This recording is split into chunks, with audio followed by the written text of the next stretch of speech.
दुनिया में एक नई लकीर तो खींची गई है। ये ट्रम्प के टैरिफ ने लोगों को जो एक साथ लाके खड़ा कर दिया है, बड़ा ही देखने लायक हो रहा है। क्योंकि आज जो हुआ वो एक अलग ही तरह का स्ट्रैटेजी कहिए या फिर न्यू वर्ल्ड ऑर्डर कहिए, वो स्थापित हो गया। क्योंकि चाइना ने जो आज शक्ति परीक्षण दिखाया है ना, मतलब कि उस चीज़ को नकारा नहीं जा सकता है कि भाई उसने आज जो विक्ट्री परेड करी है, मतलब कि वर्ल्ड वॉर 2 जो वो जीता था जापान के विरुद्ध, आज उसको लेते हुए उसने एक शक्ति परीक्षण दिखाया। मतलब कि उसकी जो जितनी शक्ति या मारक क्षमता है उसने उसको दिखाया और बेसिकली ये स्थापित कर दिया कि भाई वो वर्ल्ड में नंबर 1 बनने की कगार में है या फिर बन चुका है।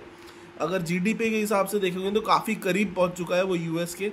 और अभी जो उसने अपने हथियार और दख्तर बंद और सब अपने ड्रोन्स, जेट्स, फाइटर्स, नेवल क्षमता सब दिखाई उसने, तो मतलब कि देख के ऐसा लगा कि हाँ भाई क्षमता तो है।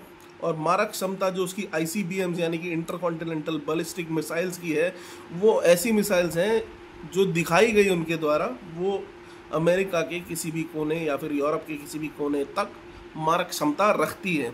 तो भाई इस मीटिंग में, ये मीटिंग हुई डायरेक्टली एससीओ मीटिंग के बाद, जिसमें कि हमारे प्रधानमंत्री मोदी जी भी शामिल हुए थे। बट इस वाली मीटिंग में वो शामिल नहीं हुए क्योंकि जापान से उनकी मीटिंग चालू हुई थी और उसके बाद वहीं से सीधा वो बीजिंग के लिए या फिर तियानजिन के लिए निकल चुके थे, जो कि चाइना में था।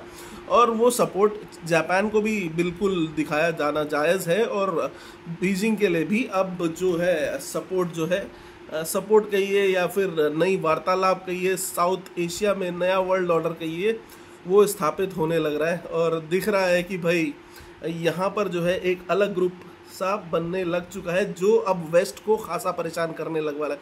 अभी एक ट्वीट जो है ट्रंप ने किया, काफ़ी खिंचा हुआ सा ट्वीट था, जिसमें लिखा था कि हमारे अमेरिकी सोल्जर्स ने भी काफ़ी साथ निभाया था चाइना की आज़ादी में, या आज़ादी बोलिए या वर्ल्ड वॉर 2 की समाप्ति के दौरान पे जापान से चाइना को छुड़वाने में अमेरिका ने भी काफ़ी ज़्यादा हाथ निभाया था। ऐसा ट्रम्प साहब ने अपने ट्वीट में लिखा और लिखा कि इस चीज़ को अब सब ये लोग भूल चुके हैं और अब अमेरिका के अगेंस्ट में ये शायद खड़े होने जा रहे हैं, जो कि किम जोंग उन, जो कि नॉर्थ कोरिया के नेता हैं, और शी जिनपिंग चाइना के, और पुतिन साहब रशिया के, इन तीनों के लिए खासकर उन्होंने, ट्रम्प साहब ने ये वर्ड यूज़ करे। 50% टैरिफ, जो कि हमको इस चीज़ से दूसरी तरफ ले जा चुके हैं। मतलब कि अब हम इसी कोने में अपना जो है ट्रेड ढूंढ रहे हैं, बट हमने अभी तक यूएस से डायरेक्ट में कोई भी ऐसी गलत बेअदबी जैसे कि ट्रम्प साहब कर रहे हैं वैसी तो अभी तक कुछ नहीं करी है, बल्कि हमने सही लेवल पे, डिप्लोमेटिक लेवल पे ही जवाब दिया है, जो कि दिया भी जाना चाहिए और बिल्कुल सही दिया है। फिलहाल में आज जो बाज़ार की स्थिति थी वो तो तेज़ी की तरफ थी, और वो तेज़ी यूजुअली देखी जा रही है जीएसटी के एंगल से। अभी जीएसटी जो है बहुत ही मतलब कि मज़ेदार, कुछ ना कुछ कंजम्पशन को बढ़ाते हुए, अपने इंटरनल ग्रोथ फैक्टर्स को लेते हुए काफ़ी सारी गतिविधि बढ़ रही है। जीएसटी में आज बात हुई कि केवल क्या 2 स्लैब होने चाहिए, इसीलिए शायद ये शगुफा छोड़ा गया था कि भाई हम जीएसटी में कुछ तगड़े सुधार लाने वाले हैं। और मार्केट में एक अफवाह सी फैली हुई थी कि भाई 3 स्लैब आएंगे, 5%, 18% और 40% का।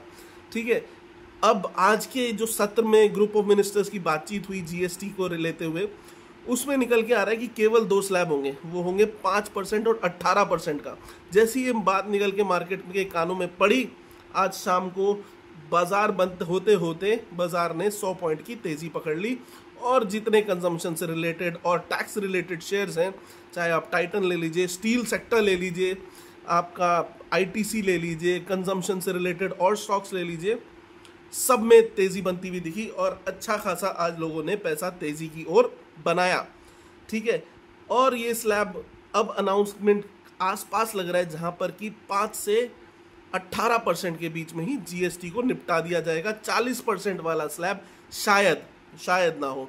वहीं पे भारत ने अपनी सेमीकंडक्टर की शक्ति भी दिखाना शुरू कर दी है।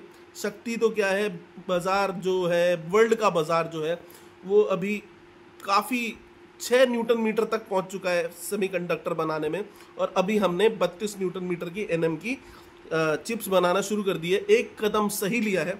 बिल्कुल, हमें सेमीकंडक्टर एक आजकल ऐसी टेक्नोलॉजी है, कितनी भी स्मार्ट मशीन्स हो, चाहे वो कार्स हो, मोबाइल्स हो, कंप्यूटर्स हो, लैपटॉप्स हो, इंजन्स हो, जेट इंजन्स हो, जितनी भी स्मार्ट डिवाइसेस होती हैं वो सेमीकंडक्टर के थ्रू ही चलती हैं।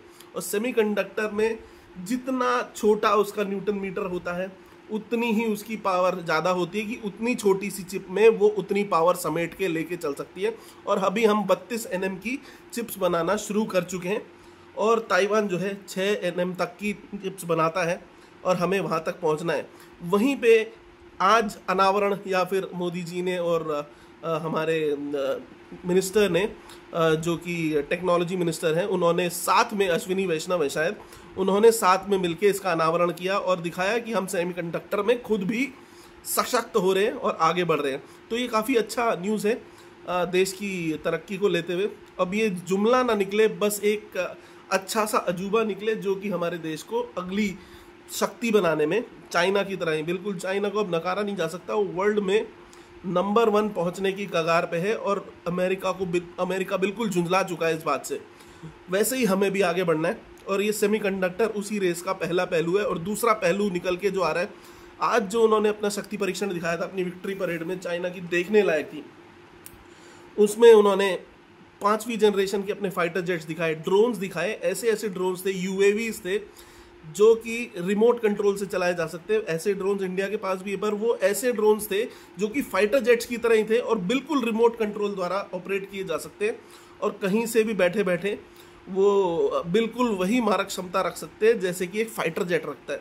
तो ऐसी ऐसी चीज़ें दिखाई और हमें भी अब शायद इंडिया भी जेट इंजन्स की ओर काम करना शुरू कर चुका है। अपना जो कावेरी इंजन जो शुरू किया था उस पर इतना सक्सेस नहीं मिल रहा था, बट 5वां जनरेशन का स्टेल्थ फाइटर की तरफ भारत का भी अपना स्वयं भारतीय मेड इंजन बनाने की ओर भारत भी सशक्त है और कोशिश कर रहा है बिल्कुल बनाने की। आपको एक बात बताओ, जोमेटो इस चीज़ में बहुत ज़ोर शोर से निकल के आ रहा है कि वो पहल कर रहा है कि वो जेट इंजन बनाए। तभी आप देख रहे हैं इटर्नल के शेयर्स में थोड़ा थोड़ा सा मंद सी आगे मुस्कान बढ़ रही है। 326 के आसपास शेयर पहुंच चुका है, बट वो जेट इंजन्स की ओर भी अपना रुझान दिखा रहा है जो कि एक बहुत ही सटीक और बहुत ही बारीक वाली टेक्नोलॉजी। आपको इंजन बहुत तगड़ा दिखता होगा पर उसके अंदर की बारीकियां इतनी ज़बरदस्त है कि अभी तक हम कावेरी इंजन हमने जो डेवलप किया था उसको ही अभी पूरी तरह से सशक्त नहीं कर पाए और लोग जो है, बाकी देश जो है, विकसित देश जो है, वो 6टे जनरेशन की ओर बढ़ चुके हैं जो कि AI पावर्ड प्लेन्स होंगे और स्टेल्थ की कैपेबिलिटीज़ भी रखते होंगे। मतलब स्टेल्थ मतलब कि जो रडार पे ना पकड़ा जाए, जो कैमोफ्लाज हो जाए पूरा ही, जब उड़ते हुए उड़े तो वो एकदम से दिखे ही ना बिल्कुल एनवायरनमेंट, ना रडार पे, ना फिजिकली और ना साउंड। 3 तरह के स्टेल्थ होते हैं यूजुअली। एक तो साउंड की तरह, मतलब साउंड उसकी जितनी कम रखी जाए स्टेल्थ फाइटर की, 5वें जनरेशन फाइटर की, उतना उसको ज़बरदस्त माना जाता है। दूसरा, वो फिजिकली ना दिखे उड़ते हुए। मतलब आपने ये देखा होगा, B-2 बॉम्बर को देखा होगा जो कि हवा में उड़ता है, तो उसकी जब फ्लाइट होती है तो वो जब थोड़ा सा टिल्ट करके उड़ता है तो वो एकदम से गायब सा हो जाता है बिल्कुल हवा में, तो फिजिकली भी ना दिखे। वही उसको कैमोफ्लाज करके, मतलब ऐसे रंगों के हिसाब से ढाला जाता है स्टेल्थ प्लेन को जो कि अपना एनवायरनमेंट के साथ घुल मिल जाता है। तीसरा रहता है रडार पे भी ना दिखना, मतलब रडार पे अपना इम्प्रिंट ना दिखाना। तो ये जो 3 मिला के एक स्टेल्थ को कॉम्बिनेशन में बनाता है कि आप रडार पे ना पकड़े जाए, आप साउंड ना हो आपका, और आप एनवायरनमेंट में एकदम घुल मिल जाएं।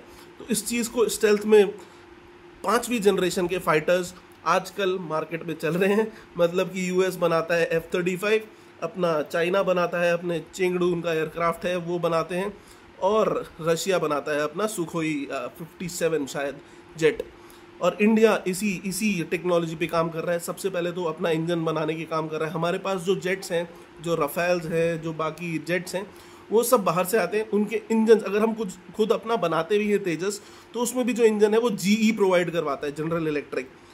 तो इंजन्स को बनाना ही हमारी एक अब अगली पहल है, जिसमें जोमेटो उभर के आ रहा है कि बोल रहा है कि मैं बनाऊंगा जेट इंजन।